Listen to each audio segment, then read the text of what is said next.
The cooperative has had to face more than the wild moods of the Solway Firth this winter.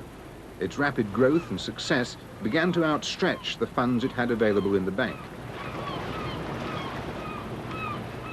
A cash crisis threatened to sink the whole venture. Then a large food chain organisation made them an offer. After a long and painful debate, the fishermen decided to accept and sold out 75% of their shares. The fishermen have paved the way for the survival of the port and fishing industry. The new owners are planning a modern fish quay. Another stage of the Maryport dream is beginning. We've had plans. People have come to Maryport and looked at the harbour and said, we'll do this, we'll do that, we'll do something else. It's never happened. This time, I think the whole town believes it'll happen this time. It's got to. It must happen, otherwise Maryport's finished, totally. There's no industry left. The only industry that's left in Maryport are small businesses and small industries on the industrial estate. Fishing, as far as the harbour's concerned, is the only development left. And if we get the support for the fishing industry, I think it can happen. It will happen anyway, they'll make it happen. I think I'm supported in this particularly by the fishermen. They've developed from 1 to, I believe, 20 in 18 months.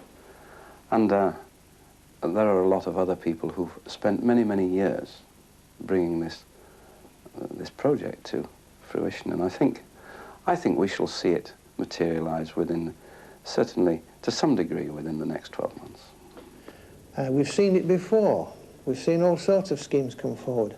But this is the first time that we've seen the actual contract start. There's one magnificent bridge structure going in. There's the reclaiming of the site. This, to me, is, I would say, the last song for the town. If we can't get this together, the town, in this century anyway, the town hasn't much hope. It's got to be put together. I'm sold on it, and I've infected many people, and I'll do so right through as long as I can keep going with it. A new bridge has opened the way for the old docks to find an effective role in the 20th century at long last.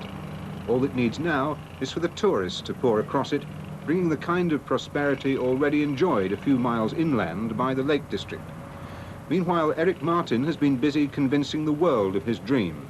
Already bids have been received to build the waterfront housing and a sheltered accommodation scheme for local people.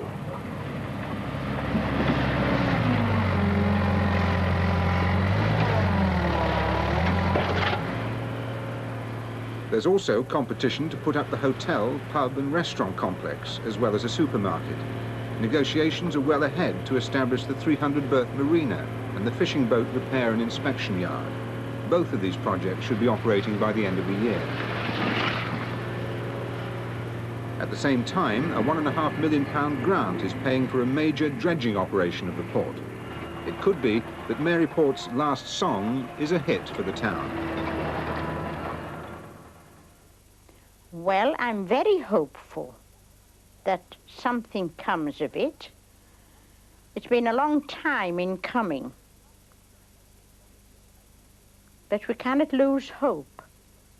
And we trust that all that is being promised now for the town comes true. A lot of people are very despondent about it.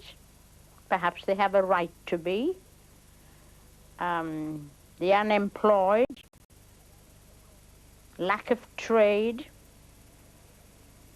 and yet we're still a resilient people and hope for the best. Have you a shoot? Have you a shoot there for